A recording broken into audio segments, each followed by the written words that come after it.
you're in a chronic, if you have a chronic condition, that just makes matters worse down the road. If you get the health care, then you will end up having judgments filed against you in court to collect it. Your wages will be garnished. So that's one of the things that I know of personally. Child care in this country. I know of somebody else that works a job that they don't know if they're going to go to work. The call doesn't come until between 6 and 7 o'clock in the morning.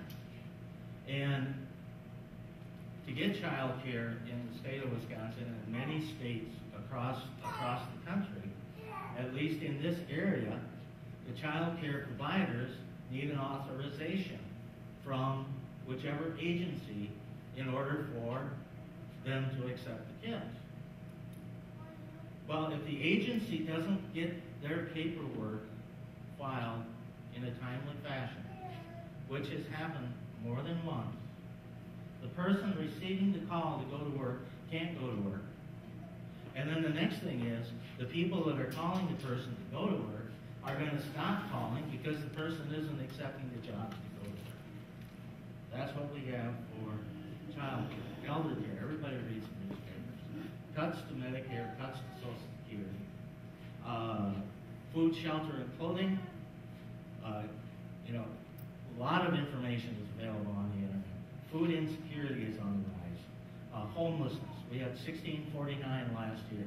The drastic rise of homelessness of high school youth in Beloit, Janesville. It's happening in Florida. It's happening across the country. Unemployment, underemployment. And one of the things that's happening is we have gridlock at the political level. Now, we like to shift the blame to the guys up there in Washington or up there in Madison.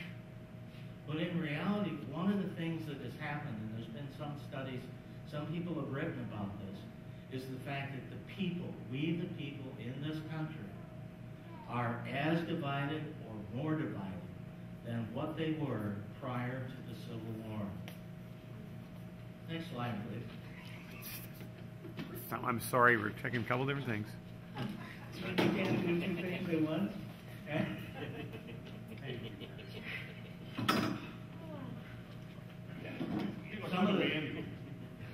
Some of the benefits of fostering economic justice.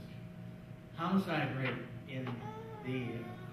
rates for those people that live in poor neighborhoods or very poor areas is much higher than in other areas. What fixes it? Job training, assistance for the working poor, and greater justice in income distribution. In other words, a fair tax system. Children, we have the 6 million that we watch. They are 6 times more likely to suffer from abuse if they're living in a poor neighborhood. This cuts across all racial, ethnic barriers. It's not because a certain neighborhood is predominantly of a certain background. It cuts across. It's economic. It's economic in nature. Access to basic necessities is another one that I know of. We spend millions of dollars through charities, through churches, through various organizations to go around the world to ensure that people have access to safe water. What do we do in this country? I know of someone that had their water shut off because they could not pay the bill. That family had someone under a year old living. It's been said, society is only as strong as its weakest link. That's not something to fear. That's something that you can look in history at the precedents that have happened to societies where the oppressed become a larger part of the population. And you can just look for yourself as to what's happened there. We can skip on to the next slide. Another thing they talk about is take action to oppose TV violence. Most young children watch on an average of 2 to 4 hours of TV per day, and by the time they get out of grade school, they will have witnessed those 8,000 murders and 100,000 acts of violence. Now,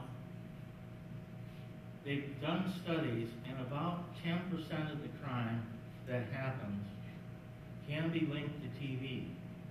Doesn't seem like a lot, but 10% is a lot of crime. So it's a matter of managing TV time. I'm not one of these people here that's going to, I hate to use the word right wing, but preaching about TV. It's just common sense managing. Although myself personally, I gave up TV, and I find it a much more satisfying life. Because one of the reasons is because I don't have the chatter of the talking heads in the background. You know, it's quiet. Another thing that Stassen talks about is focus on detection and prevention. Our debate in this country many times is framed around hard on crime, soft on crime. And the statistics on the screen show that giving people longer sentences hasn't resulted in the crime rate going down. What works is when you build partnerships in the community, and increase the chance of getting caught is what takes crime down. Not putting people away. The ones that have been getting caught are a small part of those that commit crime. So by locking them away longer doesn't reduce the crime rate in this country. One of the things that they talk about is increasing the police force, not decreasing. More community policing, which means we really need to get outside of the doors and maybe talk to our neighbors.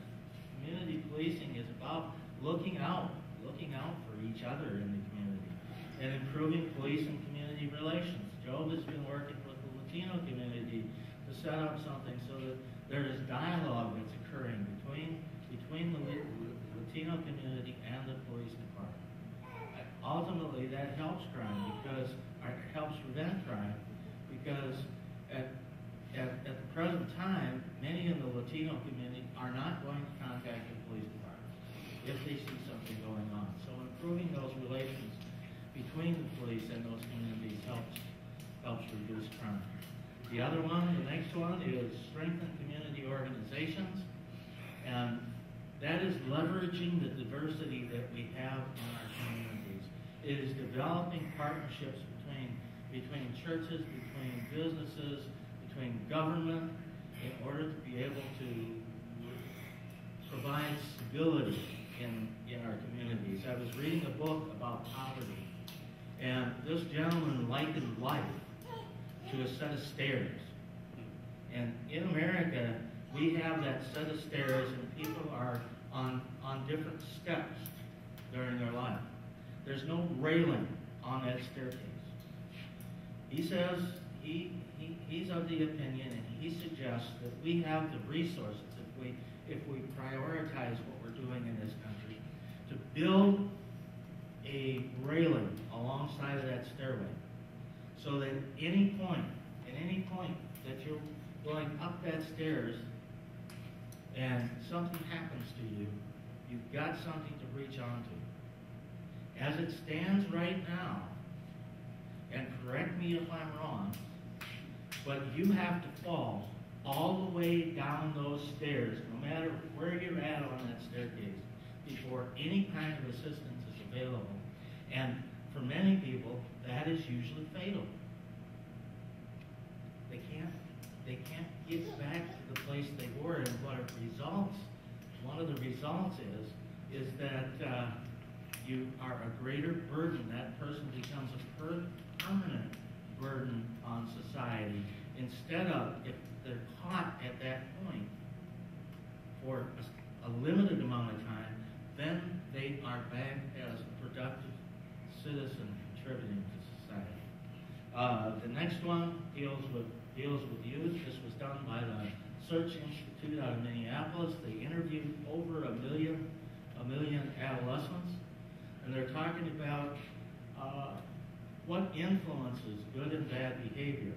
And they talk about external assets and internal assets, and there's 20 of each of those. External assets are like parents that are involved with their children's life, where the child feels like they can talk to the parent. Another one is they have 3 or more significant adults in their life that they can talk to.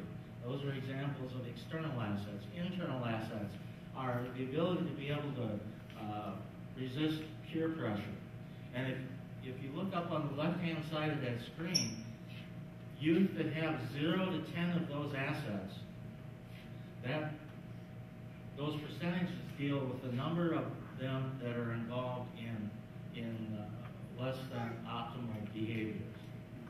If you go up to 31 to 40, you can see how significantly those behaviors drop. 62% of the youth in this country have less than 20 of those assets. What it says there is focusing attention. Again, this is a framing question. Focusing attention on factors leading to resiliency shifts the focus from what causes some to turn out violent to what causes them to turn out violent.